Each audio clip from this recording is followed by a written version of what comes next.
Alright, you guys, in today's video I want to discuss a series of questions by a viewer that I read the other day on my channel, and this is the set of questions, and it is by Bama Mail, if I could read that name correctly. Anyway, it goes like this. Just a couple of questions. Will the Messiah be divine? If the Messiah is born the natural way, will he not have the sin of Adam upon him? And the third question is, then, how many Messiahs will there be according to Jewish theology? Okay, so first things first. To answer the question outright, the Jewish Mashiach is not divine, okay? That is one of the major problems with Christianity, is the whole premise of Christianity doesn't fit in the Old Testament scriptures. The Jewish scriptures called the Tanakh. The Messiah of Judaism found in the scriptures, like when we read 2 Samuel chapter 7, we read 1 Chronicles 22, and a few others. I'm losing my thought process right now, but anyway, he is a Genesis chapter 49. He has to be an actual offspring in a normal process of a husband and wife coming together with a sexual union. He is a normal man, period. There's nothing special or extraordinary about him, okay? He's just like me and you, okay? The deal is with him is he is the son of Judah. He's going to be from that tribe, according to Genesis 49, okay, where Judah is being talked about. And going to 2 Samuel chapter 7 and 1 Chronicles 22, he is the son, physical son of King David and Solomon, period. And then you go down further down the list, the son of Hezekiah, son of Josiah, and so forth, okay? He has to be a descendant of King David, period, okay? He does not, the Messiah is not divine, like I said. He does not pre-exist, okay? So here's another problem with Christianity. The moment we read in the New Testament, the very moment, like John chapter 1, it says, in the beginning was the Word, and the Word was with God, and the Word was God. There's a whole bunch of problems already right there. First of all, the Messiah is not God, and he does not pre-exist. Okay, that's why we have a problem with the New Testament, especially John. Now, the other Gospels don't have all that much of a problem with. Because even in John, it says, before Abraham was, I am. No. Because the phrase I am is in Exodus. Okay? And also in Exodus is the four-letter name of God in this book, okay? YHWH. And he says there, before he exposed this particular name to Moses, it says, the ancestors did not know me by this name, only as El Shaddai, God Almighty, okay? So this is just like totally blasphemous and way out of sorts here, okay? The Messiah was not pre-existing. He was not the one talking to Moses. This is some theologian's gospel who came after Paul, came after the disciples died off, okay? The majority of them, long after Jesus died, okay? So, yes, he is a normal person. He's not divine. He does not pre-exist. He's only a human. Human characteristics, there's nothing special about him, okay? The Messiah, the Jewish Messiah, he has to be Torah observant. Now, Christians will say, yeah, he was Torah observant, that's how he became a sacrifice, okay? But there's a problem just with that statement alone, what I just said, The Messiah, according to the Jewish scriptures, never dies. Okay? Never dies. Daniel 2 is a perfect example of this. When you see all these kings, all of a sudden you see the stone cut out of the mountain. Now, I'm paraphrasing. I don't know the exact wording, but blah blah blah. And there's a stone cut out of the mountain, and it becomes, or whatever, and he takes over the whole earth. Okay? You never see this stone dying, this Messiah dying. He conquers all these kings. Okay? He just lives forever. What happens is, during his lifetime, like if David is reigning, okay, just say David is the Messiah. Just use him. You know full well David's a normal guy, son of Jesse, born in a natural way, doesn't pre-exist. While he is reigning, the God of heaven does away with death so that no one dies anymore. This is why his kingdom is an everlasting kingdom, because it is, like Daniel said, it is never passed on to another kid or king. Okay? It's never passed on to anybody else. Also, with the problem of the New Testament, according to Paul, now Paul claimed to be a Pharisee. Okay? And I have to add all this in because it's teaching you the mindset of who the Jewish Messiah must be like, or what he must be like.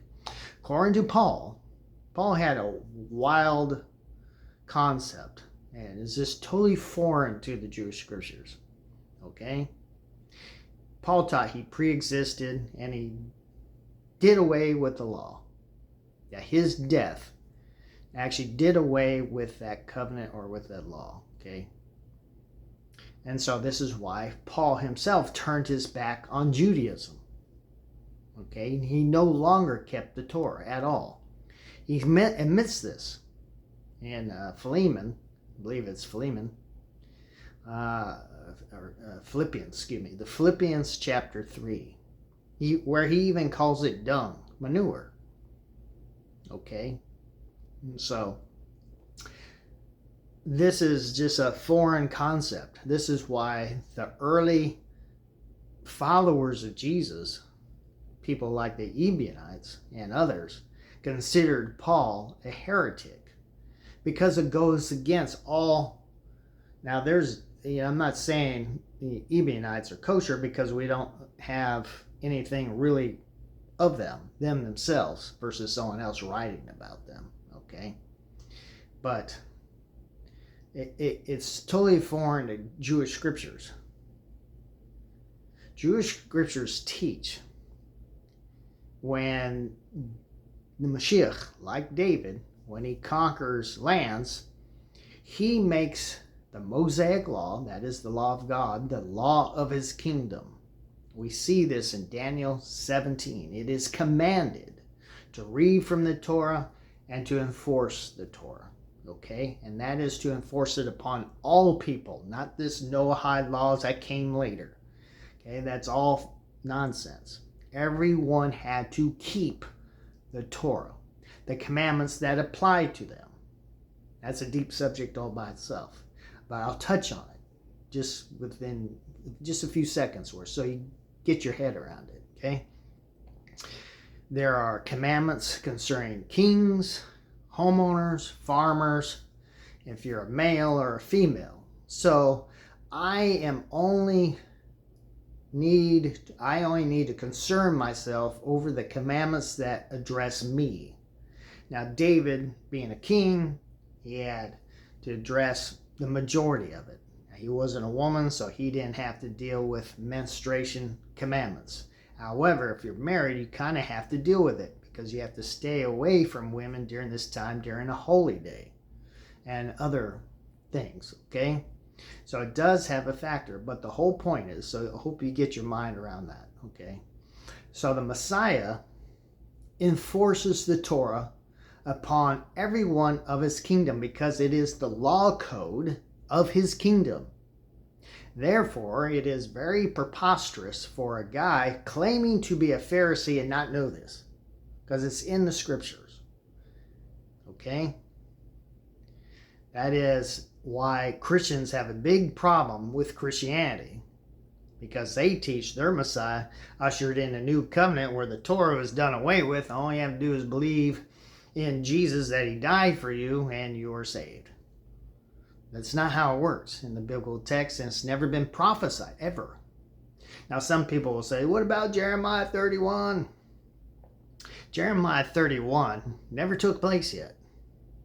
Because if you read it, it says, no man shall teach the Torah to any other man after this time period. Okay, they shall all know me and know my basic, I'll put words in the text, they shall know my ways, which is the Torah. That's why the Torah doesn't need to be taught after this time. It didn't say, I'll make a new covenant and do away with the other one. It doesn't say that. It says, I will put my laws in their heart so that they'll all obey me. So no man has to teach another. Because in the commandments, like where it says, love the Lord your God with all your heart, soul, and strength, it says, teach them diligently to your children. At that point, you don't have to do that particular commandment because they will all know his commandments. Okay, so like I said, it's very preposterous for a so-called Pharisee to not know this. It's right there, vividly clear. So this is why Jewish people in those days considered Paul a heretic, and Jews nowadays consider Paul to be a heretic because he had no idea what he was talking about. Okay? So that is some of the biggest concerns. Now, as far if I didn't touch it, he has to, like I did touch on it, he has to be conceived naturally. Now, a lot of people say, what about Isaiah 7? And in particular, verse 14. This whole chapter is not even dealing with a Messiah, any type of Messiah, nor Jesus' time frame. It is dealing with King Ahaz, king of Judah. And he is being bothered by two kings, Rezin and Pekah, okay? King of Israel and king of Aram, or some translations might say Syria. They basically want to knock him off, take over the land.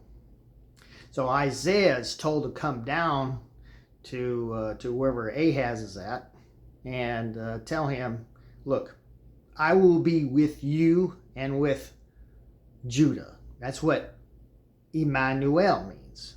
It means El will be with, I will be with, or El will be with us, basically. That means Judah. That's the context, okay? And the word there, the word in question, Alma, doesn't mean virgin, okay? Virgin in Hebrew is Betula. And the sign wasn't about some woman getting pregnant. The sign was that this woman will have a son and name him Emmanuel. That's not quite all the sign. The sign is before this child reaches about 5 years old. That's verse 16, if I'm not mistaken. Isaiah 7, verse 16. Before the child knows right from wrong, these two kings will be basically dead. Okay? And that's when you'll know that I am with you, King Ahaz, and the people of Judah. Okay? So again, to recap, the Messiah is a normal guy, born a natural way, a genuine son of David and Psalm through the natural process of a male and female having sex and producing a child. Okay? The Messiah never dies. Okay? And he never does away with the Torah. The Torah is the law of his kingdom. That's why it is a righteous kingdom. Okay? So hopefully that it makes things very clear. And also, he does not pre-exist.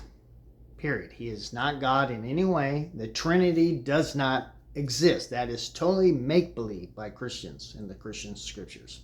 In fact, Trinity was coined by Tertullian in the year 200, long after the New Testament was even written. Okay?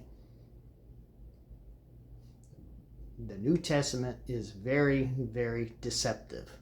But the problem is Christians don't read the Old Testament. What they're doing the majority of the time, especially when I talk to them, and I've been doing this since 1989, a long time. What they're doing is they're taking the New Testament and reading what it says and taking it for granted, thinking it's truth. So they're chronologically backwards, okay? They're applying the theology on the Old Testament, which it should be the other way around, chronologically forward. The so-called Old Testament came first. And if anything else comes on the scene, you are to judge that new thing by what the Tanakh says. So if someone says, our Messiah was virgin born because the scripture says blah, blah, blah. Nope.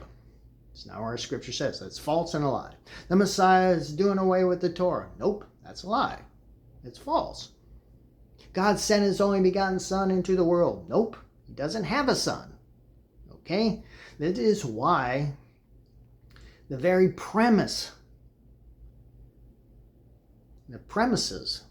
of Christianity are totally false according to the Old Testament. The Old Testament is the standard, not the New.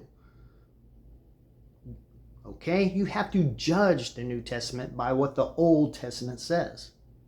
Christians will deliberately taint the Jewish scriptures in order to promote their false theology. They cannot back it up by Jewish scripture, so what they do is they taint it in order to appears that some prophecy is being fulfilled. Okay? Let me give you an example. Just one example out of several. There are actually several. Like I said, Isaiah chapter 7, verse 14. The word Alma means young woman there. It doesn't mean virgin. And the context is not even talking about Jesus, not a Messiah, nor Jesus' time frame. Okay? It's talking about that time frame. Okay? By Psalm 2, verse 12, here's a perfect example. Look it up in your King James Bible and many other Christian translations. It says, kiss the Son. Right there. It does not say that in the Hebrew scriptures. It doesn't say that at all. It says, equip yourself with purity, lest he be angry. So what Christians will do, well, someone will ask, let me back up. Someone will ask, well, where in the world do they get son if it doesn't exist there? Because I'm reading bar, and according to the Strong's Concordance, bar is son. So, Margell, where are you getting your info from? The problem is this. This is why it's very important to go to a Jewish person, not go to a Christian person with agendas. Okay? The word in question is bar, that I already said, but this is a Hebrew psalm. Okay? What they are doing, which is convenient and coincidental as well, they are taking this word bar and giving it the definition from a whole different language. That's what they're doing. To give you an example, if I were to say, I don't know any of examples really, but let's say banana. Just use banana. We know what a banana is. But you translate it in writings with a Russian definition of whatever they similar sound to that. I don't know if they use banana for the same fruit or if a banana means something else, but you get my point. This is what they're doing. They are taking bar from the Aramaic language, and bar in Aramaic is son. But the word is Hebrew, which means pure, clean, purity. Okay? So it actually reads, equip yourself with purity, lest God get angry at you. That's all it means. And if you look in verse 7, son is already there in Hebrew, and it's ben. Okay? And that's talking about Solomon. Solomon is, when it says in 2 Samuel 7, Psalm 2, verse 7, 1 Chronicles chapter 22, I will be his father and he will be my son. That is precisely talking about Solomon. Solomon is named by name in 1 Chronicles 22. Okay?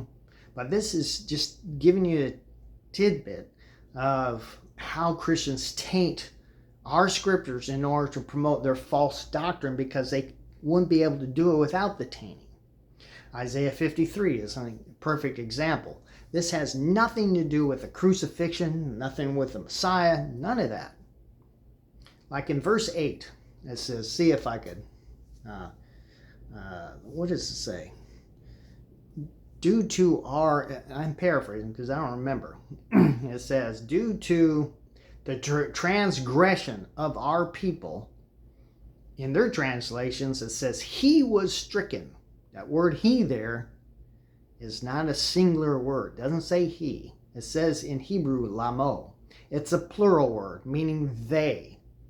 And way they tell you in the church, the Jews are the ones that are talking. It says, for the due to our transgressions or something like that, he was stricken. Okay? It's not how you interpret it, and it's not even what that's even talking about. What it's talking about is the Jewish people are in Babylonian captivity, and they're about to come back. And the nations are shocked that they will come back. And it is because of their evil ways, the Jewish people are always getting persecuted. It says, so that's what it's basically saying. Due to our transgressions or our transgressive ways, they were stricken. Lamo, they were stricken. Okay? And it goes down later, how Israel, the land of Israel, shall see her seed. Okay? Basically, I'm just paraphrasing. The offspring of Judah shall grow again. Okay? Now, Christians just find this verse, it must be talking about the Messiah, our theology, Jesus rose from the dead. No. Isaiah 53 has nothing to do with Jesus. The so-called servant of Isaiah 53 is defined in the previous chapters. The servant is Israel. Jacob, you are my servant. It says it several times, okay? Just have to read it. The context is chapter 40 to the end was written by a guy in Babylon. He was part of the Babylonian captivity. It was not the Isaiah of Hezekiah's time. Okay, it's a totally unknown guy who lives in Babylon. And he's talking about the return of the Jewish people to their own land. So, anyway, but this tells you how Christians taint the Jewish scriptures constantly. So what's the other question? If the Messiah is born the natural way, will he not have the sin of Adam upon him? Again, this comes from Paul. This whole idea comes from Paul. It does not come from the Jewish scriptures. In Romans chapter 5 through 7, Paul basically is teaching the original sin concept, even though that coined phrase does not exist until Augustine comes around. St. Augustine, quote, unquote. Okay, Augustine, I don't know when he lived, around 450, I'm just guessing. He's way later. Okay, but he's using Paul's writings because Paul, that is, basically teaches that when Adam and Eve sinned, I'm just putting in a paraphrase for, just so watered down so you could understand that when they sinned, a sinful nature was created or developed within them. And that sinful nature gets passed on to their children. So everybody is affected and they all die and are all condemned, basically. So Paul says we need a savior from this. Okay? And he just rambles and rambles and rambles on. The truth of the Jewish scriptures never has taught that. Ever. That is an invention by Paul, just out of the blue. Starting with Romans. We have never taught that. If you look in Genesis, now I'm not sure what particular verse, but it's chapter 3. When Adam and Eve sinned, you'll read down there that God himself gave them garments of skin. That was, in an oral tradition, a sacrifice. because you only get skin from animals. And so that was a sin offering. Okay? Now, granted, that's reading between the lines, but that's kind of the umph of what's being said. He gave him garments of skin. And all that the serpent said happened. The serpent said, you're not going to die. And they didn't die. Okay? He didn't lie to him. Told him the truth. He didn't lie. What happened was he was so crafty in his ways, and because the woman was so ditzy, she thought it was okay. When he didn't say, go and eat it. The serpent didn't say, go and eat it. He asked the question, is it wrong? Basically. Or is it, what did he say? He says, are you not allowed to eat of any tree of the garden? Like this. Oh, and then she says, oh, we could eat of any tree of the garden except for that one. And we can't even touch it. Blah, blah, blah, unless we die. And so Eve didn't comprehend and didn't hear all the rules of Adam, if Adam even said all the rules. It doesn't say, it's not in that detail. But God gave Adam a particular commandment not to eat it. Didn't say don't touch it anywhere, because he had to upkeep it. Prune it and things like that. That's his whole job. He was sent to the garden to upkeep it. That was his job. Okay? So, what's the deal? They did not die. As the serpent even said, they didn't die. What the God of Israel told Adam was, the day you'll eat of it, you will surely die. That main word, surely, is very, very, very important. The most important word there. The day you'll eat it, you'll surely die. So what does that all mean? You could backtrack, like flip a sentence around, because you could see something being said without it actually being said. How would I say it? Okay. If I were to say, look at this red light in this room. Okay. What did I just say? I said two things at the same time. There's a red light over there. That's what I said. But I also said there's no red light over there. Okay? So, what was I going to say? I totally forgot. Let me quit the video and pause it and let me think. All right, now I got my train of thought. So, what happened to us? What did we see? They ate of the tree of knowledge first. Then what happened? God sent cherubim to guard the way to the tree of life. And this is the whole deal. You have to wrap your head around it, because Christians think that they were eternal already. Okay? When they weren't. They think that they were eternal already, and when they sinned, that's when death came into the world. That is not true. That's not what the scriptures teach. Okay? The scriptures teach that death was the natural norm. Okay? What the scriptures teach is that the tree of life was the only way to escape death. That is the direct opposite. Okay? The only way to escape death was the tree of life. But also what's being said there, it is very clear that the God of Israel did not want them to eat of both trees. So you can argue or make the argument that if they ate of the tree of life first to escape death, would he send cherubs to guard the tree of knowledge? That's a big what if, because they wouldn't have sinned. So would there be a need to protect it because they didn't sin if they did that one first? So, but because they didn't have the access to the tree of life anymore because it was being guarded, they naturally died. They couldn't escape death anymore, because the only way to escape death is taking of that fruit. That is why they surely died. Okay? But when you see the garments of skin, it tells you their sins were forgiven.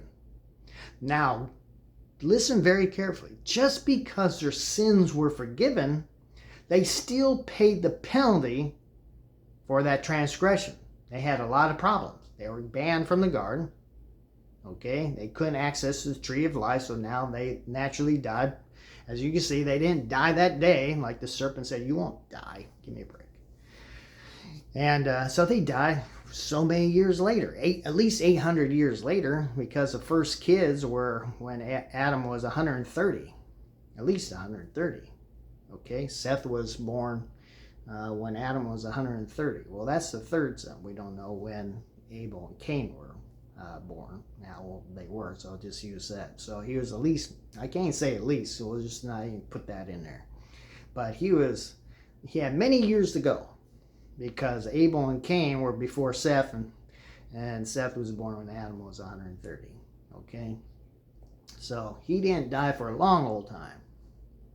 And what is the purpose in the theology of having Adam and Eve and these descendants at the beginning live for so long?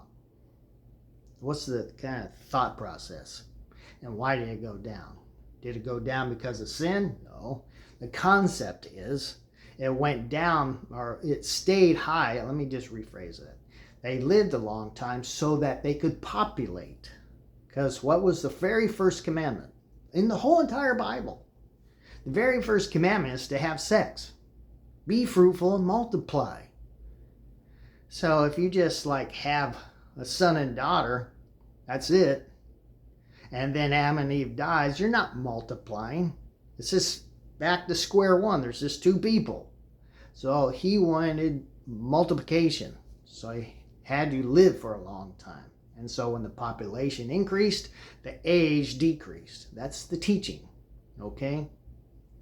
Just that simple. So Paul says death came into the world. No, death was already here. Death wasn't a punishment of that transgression of the tree. They were already going to die. The consequence of the transgression was they didn't have any more access to the tree of life to escape death. That was the big difference. And now they had to, because they had it on easy mode. They could get their food from the garden easy peasy. But now they had to work from the sweat of their brow. And now the woman has pregnancy issues. Okay? And now the serpent is slithering on his belly all of a sudden. So it kind of gives you the image he is maybe upright. Okay? That's the imagery. So, there you go.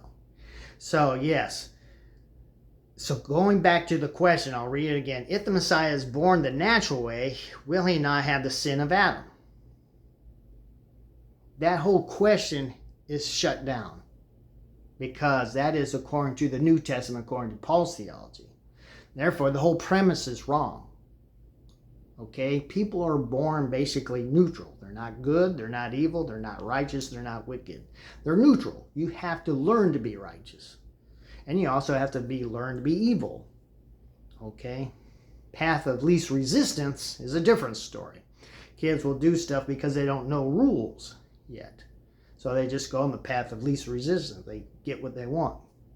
Okay? Or they go after what they want. You know, blah, blah, blah. And they see they might be in trouble. They might lie because they're trying to save their hide. It's natural. Okay? They are learning the better process, but they're not learning God's ways. They're just learning, you know, the things that save them. Survival mode. Okay? But until you get to a certain age, then you're considered righteous or wicked and things like that. Okay? So, there is no sinful nature of Adam that's passed down. So that whole question that's a false premise that Christianity holds. We don't believe in that. So when the Messiah is born the natural way, he doesn't have a sinful nature. He's born naturally and neutral. He's not righteous or good. He's just a normal man. That's it. No sin, no evil, no righteousness, no godliness. Okay? That's it. So that settles that. Now let's go to the next question. Then I'll wrap up this video. How many messiahs will there be according to Jewish theology? Well, the long foretold Messiah, there's just one. There's only one guy that conquers the whole earth. There's no Messiah in the Jewish scripture where he comes and dies for the sin of the people. You don't see that. You don't see it anywhere. And Isaiah 53 is not talking about that, like I said. So Christians really don't have anything to stand on because the scriptures don't teach that. And you got to remember, the Jewish scriptures are the standard. You have to judge everything else, whether the Christian Bible, the Mormon Bible, the Book of Islam, everything. You have to judge everything by the Tanakh and see if it's hogwash or valid. Okay? All three of those are hogwash. All of them. So, now back to the question. There's only one Messiah that conquers. Okay? Once he is born, he stays alive. Because during his reign, the God of heaven will do away with death. Therefore, his kingdom is an everlasting kingdom. Not that he's eternal, like born with eternity, like he's eternal, like some God or angel or something. Okay? No, just when he starts reigning, sometime during his reign, death is done away with. And so everybody lives forever at that point. Okay? So there's only one Moshiach. That's it. Now there's a second part. Okay, here's now also one main foretold Messiah, that is. Okay? Now let me give you some info you may not be aware of. Every single high priest and every single king is a Moshiach, a Messiah. One who is actually anointed with oil. Okay? The first among kings was King Saul. And when Saul was chasing David while David was still a general, David had a chance to kill him. And he's told his buddies, who is in his, I forgot what I want to say, in his troop, lack of better words, is they said, hey, you can knock him out. And he says, no, I will not strike down the Lord's Moshiach, the Lord's Messiah. So every single king is a Messiah. So David became a Messiah himself. Solomon became a Messiah. Jehoram became a Messiah. Jehoshaphat became a Messiah. Hezekiah, and so forth. And all the high priests were Messiahs. So Aaron the high priest and Eleazar and Phinehas and things like that. Okay? They are Mashiachs as well. Okay? So, but the one particular foretold Mashiach who conquers the world, there's only one. Okay? Only one. All other Mashiachs die. But not the foretold Messiah. Because like I said, during his reign as king, like David was reigning, just a normal dude, death is done away with, and so he never dies. Therefore, his kingdom is never left to another, like Daniel 2 says. Okay?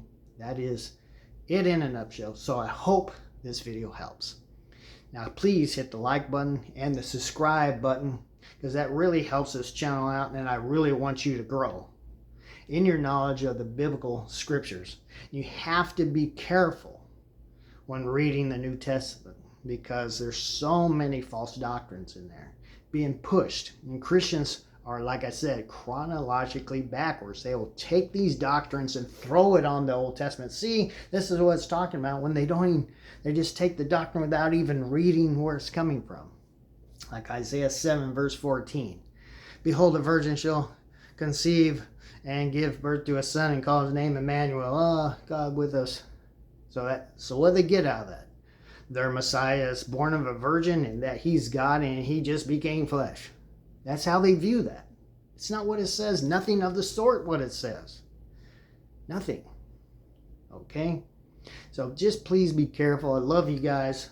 I really do. And I want you to grow in righteousness, to keep the commandments, to make you a better person, to be wholesome and upright, and be a valuable person of society. All right. Thank you. Thank you for watching. Like I said, hit the like and subscribe button. Leave a comment. There you go.